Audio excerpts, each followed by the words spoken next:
আজকে আমরা জানবো যে আমরা আইফোন 12 কত দিয়ে কিনলাম, এর দাম কত, কোথা থেকে কিনলাম, সব বিস্তারিত জানবো এই ভিডিওতে।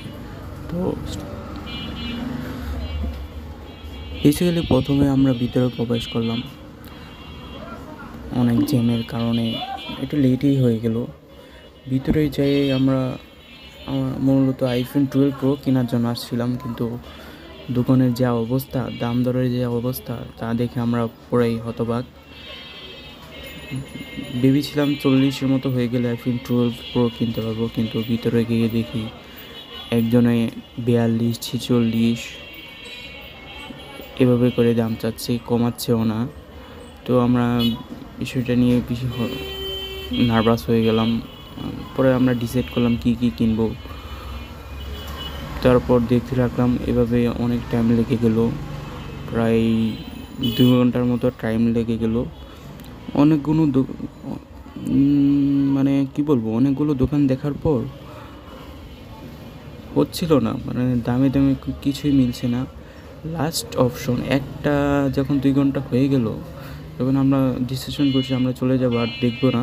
তখন একটা দোকানের ভিতরে ঢুকলাম, জাস্ট ডিসাইড করলাম 12টা যখন রিজনেবল প্রাইসের ভিতর আছে তাহলে এটাই দেখতে পারি। তো আমরা দেখলাম, তো দেখতে থাকলাম, আর যার মোবাইল তাকে দেখালাম, সেও পছন্দ করতে লাগলো, আমিও দেখলাম। প্রথমে মনে করেন ডিসপ্লে চেক করলাম, ডিসপ্লে টোনটা চেক করলাম, ব্যাটারি হেলথ বলতে 85% ছিল।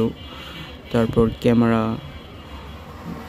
আরও যাবতীয় যা জিনিস চেক করা লাগে চেক করতে রাখলাম। যে প্রথমে আমাদেরকে অন্য একটা মোবাইল দিয়ে চেক করাচ্ছে, আমরা মূলত কালো কালারের, ব্ল্যাক কালারের মোবাইলটা নিব। তো এটা দিয়ে একটু ট্রাই করতেছিলাম এটা কেমন না, বলে যে ঠিক আছে মোটামুটি। এটা হচ্ছে জাপান ভেরিয়েন্টের 128 জিবি।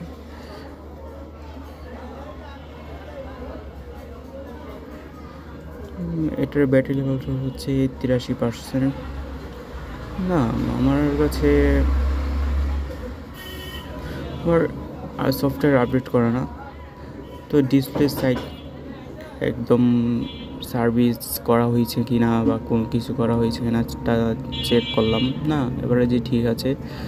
কিন্তু আমরা তো এই কালারটা নেব না, নেব ব্ল্যাক কালারটা।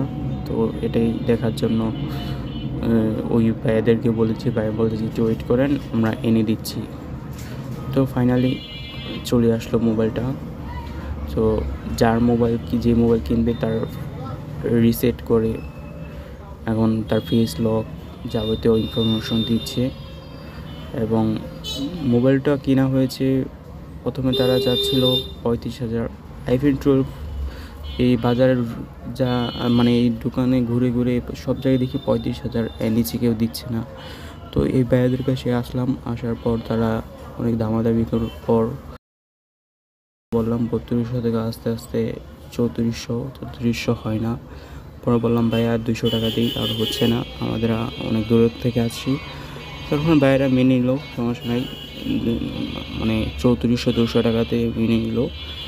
অ্যান্ড এটা দিয়ে আমরা কিনলাম, যে কিনেছে সেও হ্যাপি।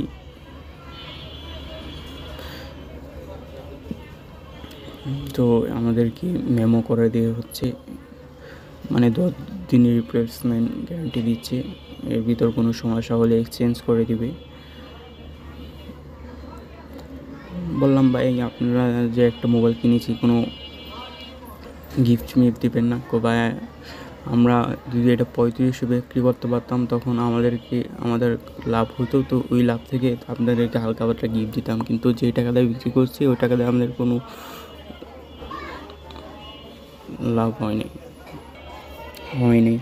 তো ভাই এটা আমার ফার্স্ট ভিডিও, তাই একটু কথার জড়তা আছে, তাই দেখে বুঝতে পারলেন। তো দেখার জন্য থ্যাংক ইউ, লাইক এবং সাবস্ক্রাইব করে দেবেন। আসসালামু আলাইকুম।